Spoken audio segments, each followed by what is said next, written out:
As current commander of Post 8, it's my distinct privilege to be able to introduce our speaker of the day. Before I do that, I'd like to take just a minute to call your attention to our honor guard. These gentlemen are a dedicated volunteer group.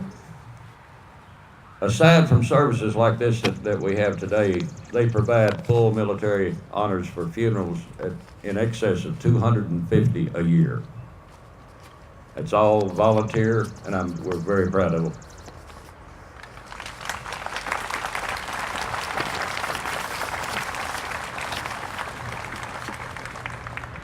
And our speaker today is Lieutenant Colonel, U.S. Army retired, Robert Ranger Bob Kobachik.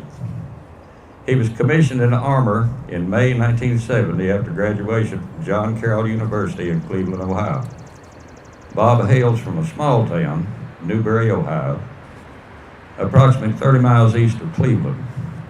Upon commissioning, he attended Armor Officer Basic at Fort Knox, Kentucky, U.S. Army Airborne and Ranger Schools at Fort Benning, Georgia, and U.S. Army Jungle School at Fort Sherman, Panama Canal Zone. He is also a graduate of the Armor Officer Advanced Course, Motor Office Course, and Command and General Staff College. He has a Master's of Science degree in Information Systems from the University of Southern California. Bob has served in light infantry, air cavalry, mechanized infantry, ground cavalry, and tank units during his 23-year career. He has commanded 6 platoons, 3 companies, and 2 battalions. He's a combat veteran of Vietnam and has served extensively in Europe and in stateside units. He has earned Jump Wings, Ranger Tab, Jungle Expert Badge, Combat Infantryman's Badge, the Air Medal, 25 awards, Bronze Star, 2 Meritorious Service Medals, 2 Air Coms, the Order of St. George from the Armor Branch, and the DeFleury Medal from the Army Engineer Branch. Bob is president of Northridge Service Group Global, a private military company, and has served in that capacity in Kuwait and Iraq, and recently trained peacekeepers in Nigeria, Africa. He married the former Brenda Jean Reynolds of Frankfort, Kentucky in October 1972. Brenda holds a master's degree from Western Kentucky University in elementary education with emphasis in reading, and has taught at the elementary and college level for 30 years. Brenda holds the Order of St. Joan of Arc, awarded by the U.S. Army Armor Branch for selfless service and dedication to armored troops. They have 4 children. Rob, a former Army captain and military policeman who is working as a contractor in Africa, training peacekeepers. Brenda Marie, who is also an elementary school teacher and is taught at Cassidy School at Lexington. She is working on her master's at UK. Brian, who works as an entomologist for the Department of Homeland Security at JFK Airport in New York City, and who has a master's degree in entomology from UK, and a first lieutenant in the Army Reserve. David, a USAF jet engine mechanic and currently enrolled at Long Island University in Brooklyn, New York. Bob and Brenda also have 4 grandchildren, Brianna and Madison Kobachik, who live in New York City, and Charlie and Bobby Smith, who live in Lexington. And I now present you with Ranger Bob.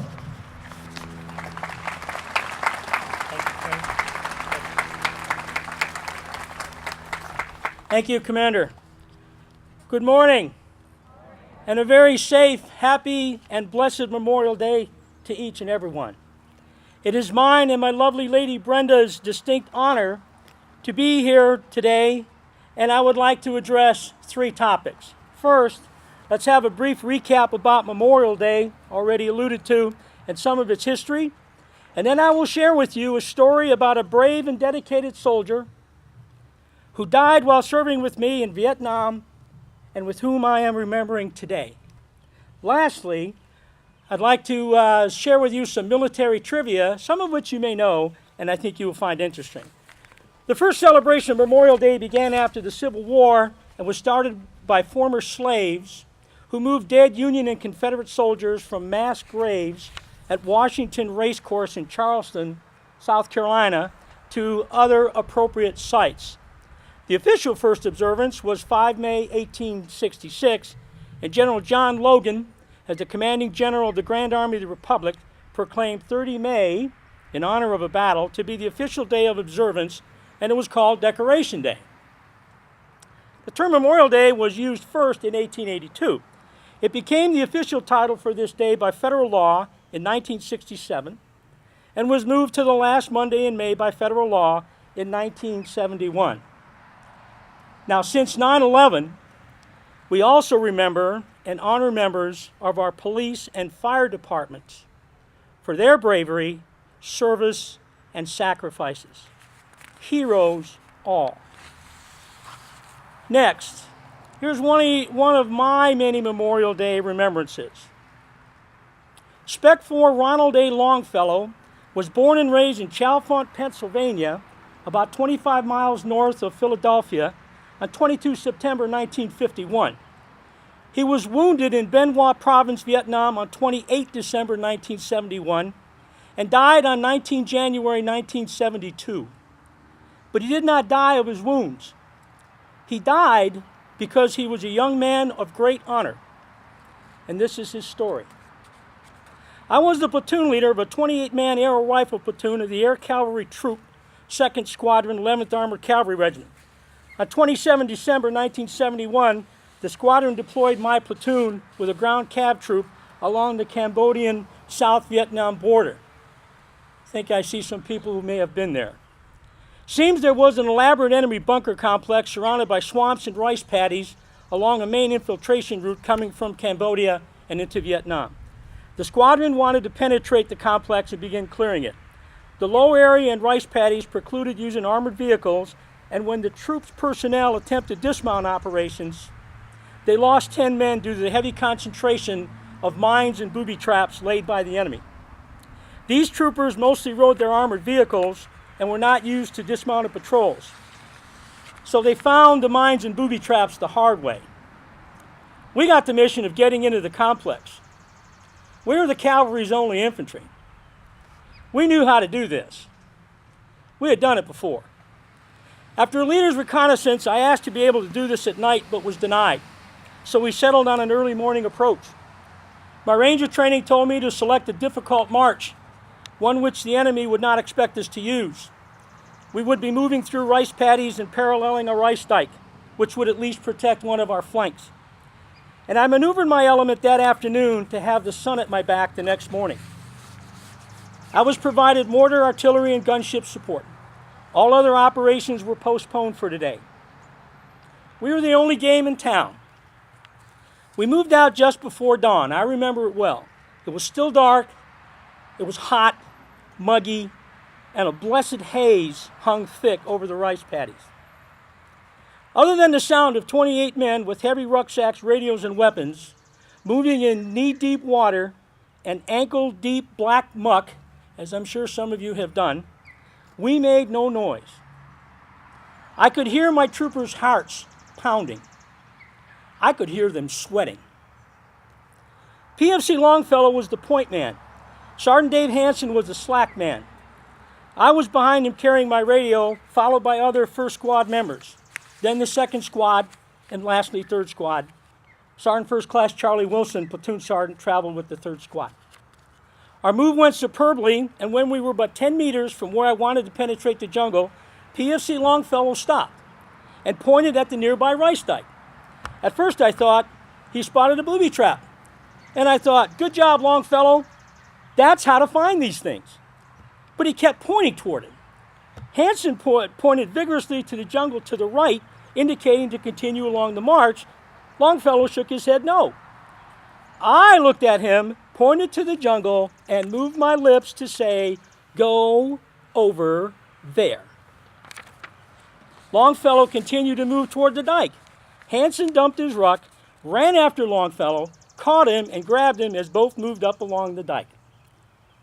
Then, as many of you have, I saw the familiar orange and yellow flash. Saw my two troopers get engulfed with dark gray and black smoke.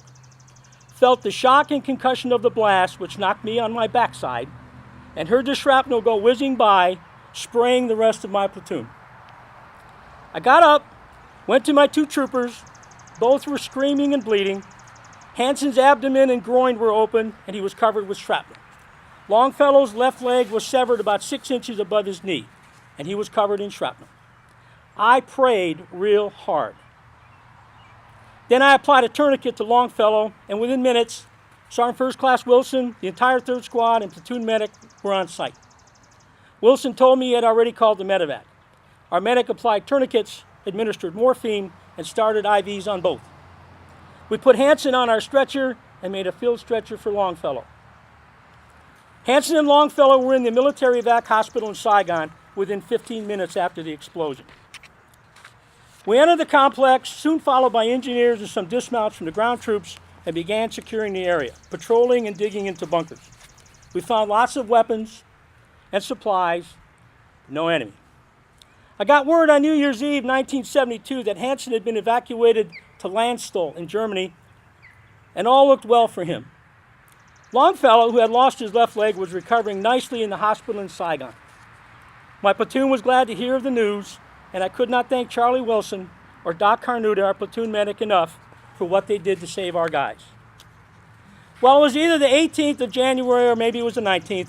I got a call from the Air Cav Troop Commander to establish a pickup zone for me to join him on his command and control helicopter.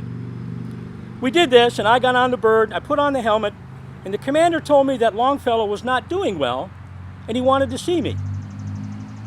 By this time, practically the entire chain of command had visited Longfellow.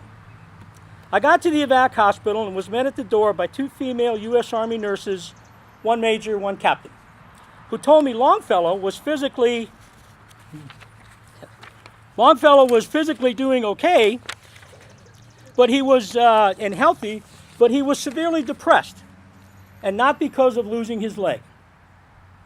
They escorted me in, and it was good to see Longfellow all cleaned up and receiving great care. He was happy to see me, and I told him of all the great stuff we were doing in the bush. But the only thing he could talk about was how he had screwed up and disobeyed my order, and he begged my forgiveness, which of course I told him he was forgiven, all was well, and soon some platoon members, because we'd come out of the field, would be in to see him. He asked me to not allow that, as he was embarrassed and ashamed of himself and could not face his buddies. Well, I told him we would work something out. After an hour, I had to leave, and Longfellow was smiling when I left. Not long after, he died. We came in from the bush, held a memorial ceremony, and spent a few days in the rear. The official cause of death was failure of the will to live, which I then thought was rather unbelievable. As years have gone by, I can see it's very believable. Here, a young man thinks enough about his duty, his unit, his fellow troopers, and himself, so as to want to be with God, where he won't be embarrassed and will have his leg back, than to face his buddies. Though we know Army buddies don't hold grudges and are most forgiving. I shall think of Ron all day and continue to pray for his family, his mom, dad, and 8 brothers and sisters. Well, that's my memorial today. What's yours? You have one? If so, share it as I did mine. If you have already shared your story, do it again. Then, later today at the picnic, when Uncle Ed comes up to you and asks why you always bring it up, and how you cannot bring those back from the dead, you tell him you were at the Lexington Cemetery today, and the speaker, Ranger Bob, emphasized the importance of remembering our fallen comrades and loved ones. It is our duty and moral obligation, no matter how painful. Ladies and gentlemen, Memorial Day ain't just about picnics. Now let me digress for a minute. This is not on my written comments, but I just thought of this as I was reading this. Don't walk out of here and say, you know, Ranger Bob really doesn't like to have picnics on Memorial Day. No, that's not right. Go have a picnic. Weather's going to be okay. Go to the lake, go fishing, spend time with the family. Go play those 36 holes of golf and then call your boss tomorrow and say you can't come into work because your back hurts, just like you did last year. Okay? What I'm saying is, let's not lose the focus of what today's all about. Let me share with you last some trivia. It seems that in the Eastern European armies, it doesn't say which Eastern European armies, of the 13th and 14th centuries, the people and soldiers believed that those who died in combat went directly to heaven. And their battle cry was the word hurrah, H-U-R-R-A-H, hurrah. A derivative of that is hooray. The Army has its own word of hua, and the Marines have always said arrah, if I'm saying that right. Hurrah, literally translated, means onward to paradise. Onward to paradise. Now, right after my talk, I am certain that that chaplain back there is going to come up to me and say that there is no biblical precedence for this notion. Well, you know, he's a student of the Bible, whereas I can get away with this because I'm just some crusty old worn-out cavalry colonel who does not do well at memorizing Scripture. But perhaps my ancestors got this notion from a passage in the good book, and I don't know exactly where it is, but I'm sure you guys do, that Jesus says, quote, "No greater love hath a man than he who dies for his friends." And isn't that what Jesus did? And isn't that what Longfellow did? And isn't that what Officer Brian Durman of the Lexington Police Department did? And all the many military personnel and policemen and firemen and women, isn't that what they did? So as you walk through this hallowed ground and look at other places like places of rest for our heroes, maybe now, besides having a moment of prayer, you whisper, "Hoorah." Ladies and gentlemen of the great city of Lexington, in the mighty Commonwealth of Kentucky, thanks for your attendance this morning and your patience and attention to my speech. Again, it has been mine and my lovely Lady Brenda's distinct privilege to be here with you. May God bless you all. May God bless the United States of America. Thanks again. Hoorah.